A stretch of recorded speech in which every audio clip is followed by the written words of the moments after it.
ایک سید الشہداء کی پیروی ہے ان کی شخصیت کی تعظیم، نواسہ رسول ہونے کے ناطے، امام ہونے کے ناطے۔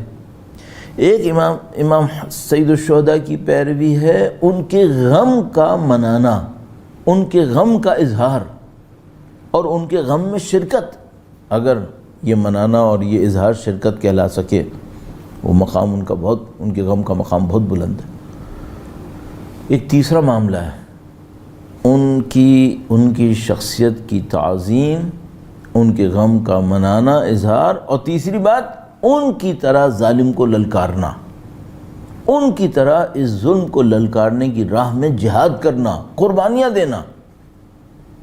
اب تبعیت ہے، اب آپ اہل بیت اطہار علیہم السلام کی عظیم الشان ہستیوں کی یہ سیرتیں نکالیں اور ان سیرتوں کا مجموعہ ایک شخصیت میں ڈھونڈنے کی کوشش کریں تو سب میں کچھ ملے گا، اور خمینی میں بہت کچھ ملے گا۔ وہ بھی سب کچھ نہیں ہو سکتا جو ابھی تک سمجھ میں آتا ہے، کوئی غیر معصوم اس مقام تک نہیں پہنچے گا، لیکن اگر فی زمانہ کم از کم ان تمام خصال کو جمع کیا جائے، صفات کو جمع کیا جائے، بڑا اچھا مجموعہ امام خمینی کے اندر آئے گا۔ تو وہی انداز عبادتوں کیا، ان کی پیروی میں جہاد کا انداز، ایڈمنسٹریشن کا، قربانیاں دینے کا، مشکلات کے سامنے ڈٹ جانے کا، للکارنے کا، اور ان تمام کے پیچھے ایک اور بہت بڑا تشکیلی عنصر ہے، وہ کیا؟ عوام کی محوریت۔ بعض اوقات انسان سب کچھ ہوتا ہے، عوام کا درد دل میں نہیں ہوتا، کچھ اور کر رہا ہوتا ہے، کسی ایک طبقے کے لیے، کسی ایک کلاس کے لیے، کسی ایک فکر کے لیے۔ لیکن آپ تصور کیجئے کہ کوئی شخص اہل بیت اطہار علیہ السلام کی پیروی میں چلے اور عوام کا درد اس کے دل میں نہ ہو، یہ ایک نقص ہے، بہت بڑا نقص ہے۔ تو امام خمینی میں یہ نقص نہیں ہے، ان کے اندر وہ درد بھی ہے، اور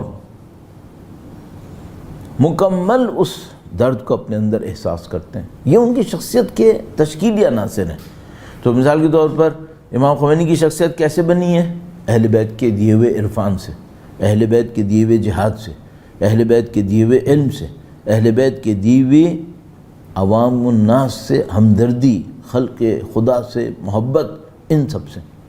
اور اس کے ساتھ ایک اور عنصر بھی اضافہ کر لیجئے، اہل بیت کی دی ہوئی آفاقیت۔ ایک علاقے کے لیے نہیں سوچ رہے، ایک انسان کے لیے نہیں سوچ رہے، ایک قوم کے لیے نہیں سوچ رہے، بلکہ پوری انسانیت کے لیے سوچ رہے ہیں، اور ایک دور کے لیے نہیں، سب کے لیے، ہمیشہ کے لیے۔ یہ بہت بڑی بات ہے۔ تو اگر ہم سے کوئی یہ کہے کہ بھئی امام خمینی کی شخصیت کے تشکیلی عناصر کیا ہیں، یہ تشکیلی عناصر ہیں، سب کے سب اہل بیت کی پیروی میں ہیں۔ اور آپ کوئی کہے کہ بھئی امام خمینی میں دوسروں میں کیا فرق ہے؟ دوسروں میں کچھ ہیں، امام خمینی میں بہت کچھ ہے۔ جو لیول امام خمینی کے اندر اہل بیت اطہار علیہ السلام کی تبعیت اور پیروی کا نظر ہمیں آ رہا ہے، وہ دوسروں میں اس پائے پہ نظر نہیں آ رہا۔ شاید اس کی ایک وجہ ہو کہ ان کو وہ حالات میں اثر نہیں ہوئے، وہ افراد میں اثر نہیں ہوئے، لیکن جو کچھ بھی تھا نتیجہ یہ نکلا جو اب ہمارے سامنے ہے۔ تو یہ بڑی خوبصورت بات ہوتی ہے کہ کوئی شخص اتنا پیروی کے اندر آگے بڑھ جائے، اور تاثیر پھر خود بخود آتی ہے۔ بس تاثیر جو پہلی گفتگو تھی کہ تاثیر آئی ہے یا نہیں آئی، تاثیر تو بہت آئی ہے۔ تشکیل کہاں سے تھی؟ اس تاثیر کا سبب کیا تھا؟ سبب یہ تھا، اور یہ وہ چیز ہے جو ہمیں ہمیشہ نظر آتی ہے۔ آپ دنیا کے بڑے بڑے فورمز کے اوپر چلے جائیے۔ آج صبح ہی میں کہیں پڑھ رہا تھا، بڑے فلسفی تھے محمد تقی جعفری، وہ محمد تقی جعفری ایک فورم پہ جاتے ہیں کینیڈا میں، وہاں پہ سوشل سائنسز کے بڑے بڑے ایکسپرٹس جمع ہوئے تھے، تو وہاں پر اس بات پہ گفتگو تھی کہ انسانیت کی قدر و قیمت کس چیز سے ہے۔ جو میں نے آج پڑھا وہ میں آپ کی خدمت میں عرض کر رہا ہوں، انٹرنیٹ پر بھی دیکھا میں نے تھا۔ اب وہ کس زمانے میں ڈنمارک گئی مجھے وہاں نہیں ملا، لیکن یہ کہ بہرحال اس طرح سے بیان ہوا تھا، ظاہراً ان کے صاحبزادے نے بیان کیا تھا۔ تو وہ کہتے ہیں، خود استاد تقی جعفری فرماتے ہیں کہ وہ گئے فورم کے اوپر، جب ان کی باری آئی تو انہوں نے کہا میں نے صرف چند جملے کہے، اور کافی دیر تک وہ لوگ کھڑے ہو کے تالیاں بجاتے رہے اس کے اوپر. تو انہوں نے کہا کہ میں نے ان سے کہا کہ ہر انسان کی قدر و قیمت اس چیز کے برابر ہے جس سے اسے عشق ہے. تو اگر اسے عشق گاڑی سے ہے تو اس کی قیمت گاڑی ہے، اسے عشق گھر سے ہے تو اس کی قیمت گھر ہے، اور اگر اسے عشق خدا سے ہے تو خود خدا اس کی قیمت ہے.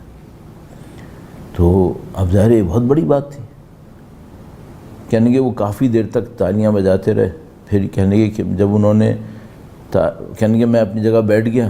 پھر جب ان کی تالیاں رکیں تو میں دوبارہ کھڑا ہوا اور میں نے کہا یہ میں نے نہیں کہا ہے، یہ جو کلام ہے یہ امیر المومنین کا کلام ہے. امیر المومنین کا نام لیا. قیمت ہو کل امرئ ما یحسن، کہا یہ ان کا کلام ہے. تو کہنے کہ پھر تالیاں بجیں امیر المومنین کے نام پر کہ اصل ہستی وہ ہستی ہے. یہ اہل بیت اطہار کی تاثیر ہے جو ہمیشہ نظر آئے گی.